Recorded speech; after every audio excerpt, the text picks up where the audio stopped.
గోపీనాథ్ జెట్టి and Sarvashreshtha Tripathi అంత సర్వశ్రేష్ఠులు కారా?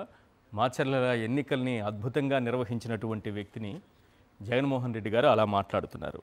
పైగా గోపీనాథ్ జెట్టి ఎక్కడున్నారు? ఆ జెట్టి గారిని వెతికి పట్టి సిట్టులో పెట్టి ఈరోజు నడిపిస్తున్నారు చంద్రబాబు నాయుడు గారు. ప్రత్యేకించి వీళ్ళ గురించి ఎందుకు చెప్తున్నారు?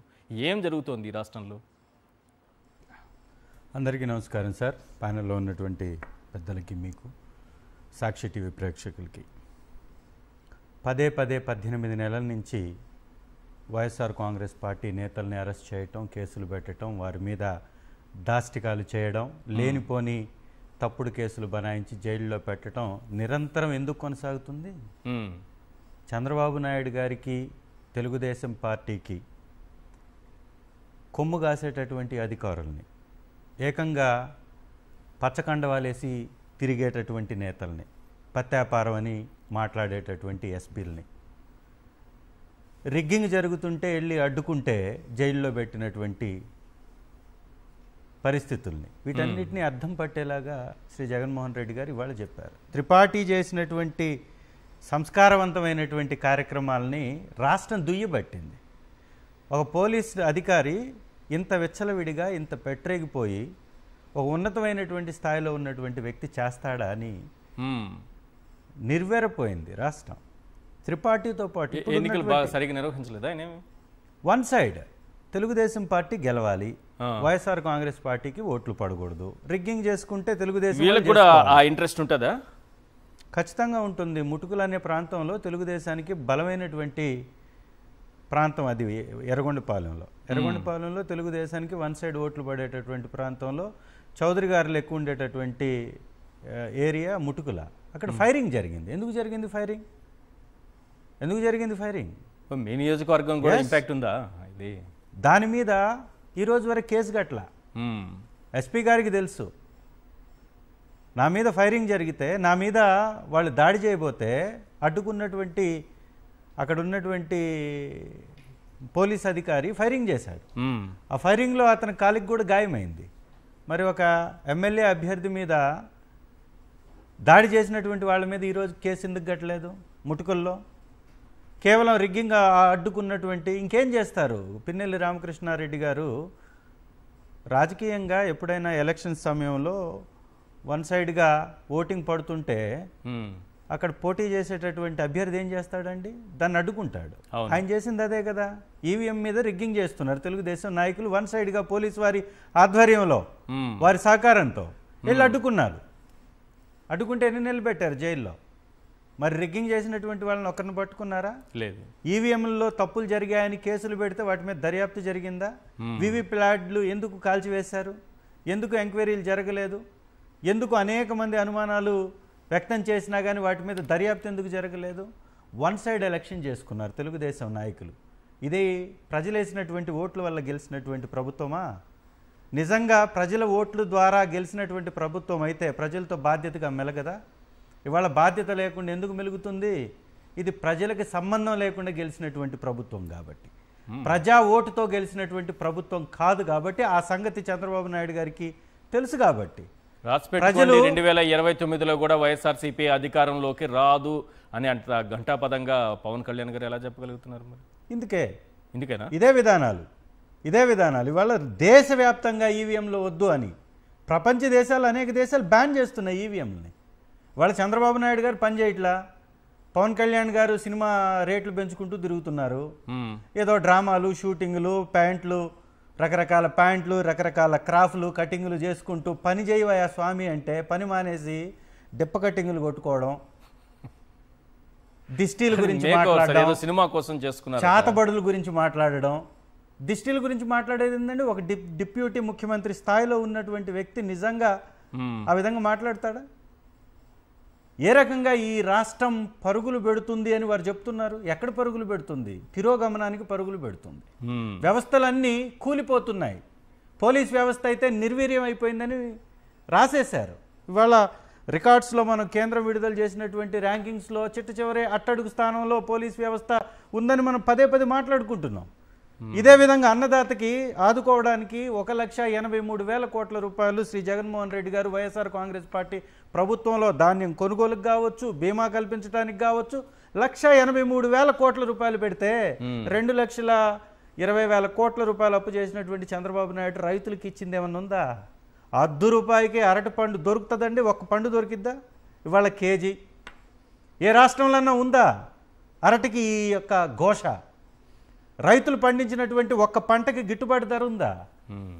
వ్యవస్థలను మొత్తాన్ని దుర్వినియోగం ఎందుకు చేస్తున్నారు? దోపిడీ ఎందుకు చేస్తున్నారు? లిక్కర్ కేసుల్లో దొంగ కేసులు ఎందుకు పెడుతున్నారు? విచ్చలవిడిగా అడ్డగోలు దోపిడీ, ఆ దోపిడీకి తెరలేపినటువంటి నాయకులకి అండగా అడ్డుగా వ్యవస్థలు, వాటి మీద తప్పులను ప్రశ్నిస్తే కేసులు మాపై. ఇవాళ త్రిపాఠి గారు చేసినటువంటి ఉదాంతం గురించే మనం మాట్లాడుకుంటున్నాం. రాష్ట్ర వ్యాప్తంగా 175 నియోజకవర్గాల్లో జరుగుతున్నటువంటి తీరిదే. పోలీస్ వ్యవస్థ వన్ సైడ్ పనిచేస్తూ ప్రజాస్వామ్య విలువల్ని కాలరాస్తుంది. ఈ రకంగా జడ్జిల మీద దాడి చేయడం అంటే ఏంటండి? అంటే ఏకంగా జడ్జిలపై దాడి చేస్తున్నారంటే, ఏకంగా జడ్జిలపై దాడి చేస్తున్నారంటే మాకు అనుకూలంగా తీర్పు ఇవ్వకపోతే మీపై దాడి చేస్తామని చెప్పడమే కదా. తిట్టే వాళ్ళ కేకులు పెట్టడం, మాకు అనుకూలంగా మాట్లాడే వాళ్ళని పైకి లేపుతామనే కదా. పోలీస్ వ్యవస్థని సర్వనాశనం అవుతున్నా ఇదే విధంగా గాలికి ఎందుకు వదిలేశారు? నాయకుల దోపిడీకి అండగా నిలబడాలి అని వారు చెప్పడమే కదా. ప్రైవేట్గా వ్యవస్థలన్నింటినీ ప్రైవేట్ సంస్థలకు ఎందుకు అమ్మేస్తున్నారు? ఎందుకు అమ్మేస్తున్నారు? డబ్బు ధనదాహంతో కాదా? ఏ వ్యవస్థ పనిచేస్తుంది? ఈ రాష్ట్రంలో ఆరోగ్యశ్రీ అటకెక్కేసిందని శ్రీ జగన్మోహన్ రెడ్డి గారు చెప్పారు. 3,600 కోట్ల రూపాయలు బకాయిలు చెల్లించడానికి ఇంత సమస్య. 2,20,000 కోట్ల అప్పులు చేసినటువంటి వ్యక్తికి 2,20,000 కోట్ల రూపాయలు ఎటు వెళ్ళిపోయాయి? భక్తుల మనోభావంతో ముడిపడినటువంటి లడ్డూ కేసు, ఈ నెయ్యి కేసు, గోపీనాథ్ జెట్టి గారు లేకపోతే సర్వశ్రేష్ఠ త్రిపాఠి గారు వీళ్ళందరూ ఉంటే విచారణ సక్రమంగా నిష్పక్షపాతంగా జరగదా? వాళ్ళకు అనుకూలంగా జరుగుతుంది అదే కదా. దీనిలో తప్పు జరగలేదు, ఎవరైతే తప్పు చేశారో వారిని బయట పెట్టండి అని టీటీడీ చైర్మన్గా ఉన్నటువంటి వైవి సుబ్బారెడ్డి గారు, అవును వారే కదా సుప్రీంకోర్టుకి వెళ్ళింది. తప్పు చేసినటువంటి వారు సుప్రీంకోర్టుకి వెళ్తారా? నెయ్యి అనేక సందర్భాల్లో రిటర్న్ వెళ్ళినటువంటి అంశాన్ని గురించి మనం పదే చర్చించుకున్నాం. ఒక బలమైనటువంటి వ్యవస్థ టీటీడీలో ఉన్నప్పుడు, కల్తీ జరిగినటువంటి నెయ్యి లోపలికి వచ్చే సమస్య లేనప్పుడు, రాజకీయ దురుద్దేశంతో కాకపోతే ఈ వ్యాఖ్యలు ఎందుకు చేశారు? ఎవరు నిర్ధారించారు? కోర్టు అడిగింది. జంతు కొవ్వుకు సంబంధించినటువంటి అవశేషాలు ఉన్నాయని ఎలా నిర్ధారించారు? ఆ నెయ్యితోటి లడ్డులు తయారు చేశారని మీకు ఎవరు చెప్పారు? ఆ లడ్డు తిన్నటువంటి వ్యక్తి ఎవరు? దాన్ని నిర్ధారించింది ఏది? ఆ శాంపిల్స్, లడ్డు శాంపిల్స్ ఉన్నాయని అడిగితే ఇప్పటివరకు తేగలిగారా? చూపించగలిగారా? ఈ బోలేబాబా ఎవరు? ఏంది ఇప్పుడు సోషల్ మీడియాలో తిరుగుతోంది జగన్మోహన్ రెడ్డి గారు అన్న మాటలకు సంబంధించి బోలేబాబాని తీసుకొచ్చిందే నారా బాబా అన్నట్టుగా ఏదో రాస్తున్నారు. 100% కరెక్ట్, 100% కరెక్ట్. పేర్లు మార్చుకోవటం, వాళ్ళ వ్యవస్థలకి చంద్రబాబు నాయుడు గారికి కొమ్ము కాసేటటువంటి సంస్థలకు కట్టబెట్టడం, చేసినటువంటి తప్పు వారు చేసి వారి హయాంలో జరిగితే ఆ ట్యాంకర్లు వాడినట్టుగా చూపిస్తున్నటువంటి డేట్లు వాళ్ళ అధికారంలోకి వచ్చిన తర్వాత జరిగినటువంటి కార్యక్రమం వారి మీదే పెట్టాలి కదా. మరి కేసెస్ వారే కదా పెట్టించుకోవాలి, జైల్లోకి పోతే వారే పోవాలి కదా. వైఎస్ఆర్ కాంగ్రెస్ పార్టీ నాయకులకి ఏమి సంబంధం ఉందని ఈ కేసులోకి లాగారో ఒక ఆధారం చూపించగలిగారా ఈ రోజు వరకు? ఏ ఒక్క కేసులైనా, ఒక లడ్డూ విషయంలోనే కాదు సార్, రాష్ట్రంలో అనేక మంది మీద, మంత్రులుగా చేసిన వారి మీద పెట్టినటువంటి కేసుల్లో ఒక్క దానిలో అన్నా కూడా సాక్ష్యం చూపించగలిగారా ఈ రోజు వరకు?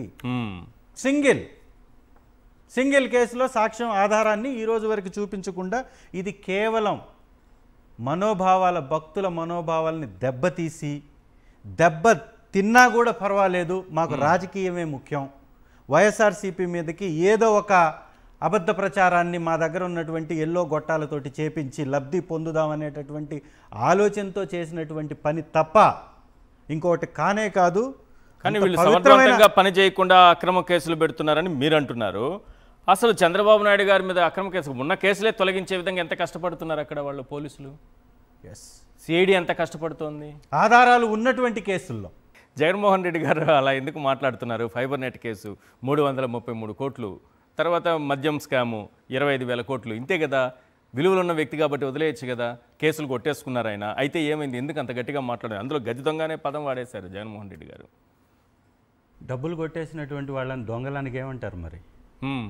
మరి క్లీన్ చిట్ వచ్చేస్తుంది కదా, సిఐడి నుంచి తెచ్చుకున్నారు కదా. సిఐడి ఆ రోజు అరెస్ట్ చేసినప్పుడు అన్ని ఆధారాలు చూపించి కోర్టులో సబ్మిట్ చేసినప్పుడు కోర్టు సాటిస్ఫై అయింది కాబట్టి జైలుకు పంపించారు.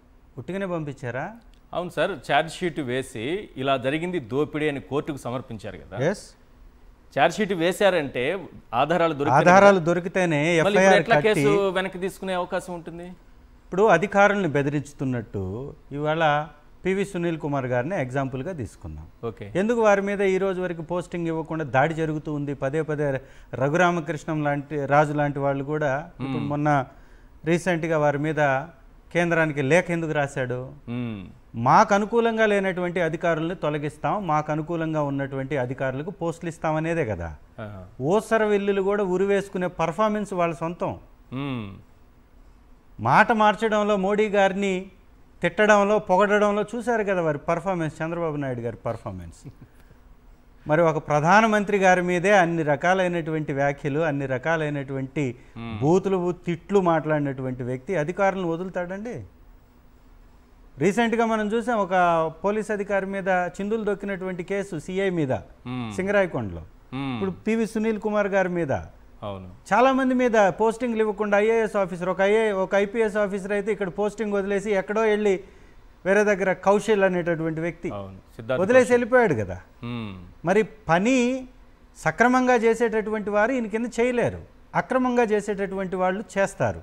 అక్రమంగా చేసేటటువంటి వారిని వాళ్ళ రిటైర్ అయినటువంటి అధికారిని కూడా తీసుకెళ్లేసి పొల్యూషన్ బోర్డులో పెట్టుకున్నారని శ్రీ జగన్మోహన్ రెడ్డి గారు చెప్పారు కదా. దమ్ము ధైర్యం ఉంటే అది నిజం కాదు, అబద్ధమని చెప్పమనండి. ఎన్టీఆర్ ట్రస్ట్ భవన్లో పనిచేసేటటువంటి వ్యక్తి యొక్క బంధువుని తీసుకెళ్లేసి నువ్వు అతి పవిత్రమైనటువంటి తిరుమల తిరుపతి దేవస్థానం లడ్డు కేసులు వేసావే, అక్కడే కోట్ల మంది యొక్క మనోభావాల్ని దెబ్బతీసావే, అక్కడే అపవిత్రం అయిపోయింది కదా. నీ అపవిత్ర ఆలోచనకి అర్థం పట్టేటటువంటి కార్యక్రమం కదా. కేసు వేసేది మీరే, ఎంక్వైరీ చేసేది మీరే, మాట్లాడేది మీరే. వాళ్లే తయారు చేస్తారు ఎలా డ్యామేజ్ చేయాలి, ఎలా బురద జల్లాలి, ఆ బురద జల్లేటటువంటి కార్యక్రమాన్ని ఏ విధంగా విస్తృతంగా ప్రజల్లోకి తీసుకెళ్ళాలి. ఇదే కార్యక్రమం కదా వారు చేస్తుంది. చంద్రబాబు నాయుడు గారి మీద ఉన్నటువంటి కేసులన్నీ కూడా అంత పెద్ద నాయకుడి మీద పెట్టేటప్పుడు ఆధారాలు లేకుండా పెడతారండి ఎవరన్నా?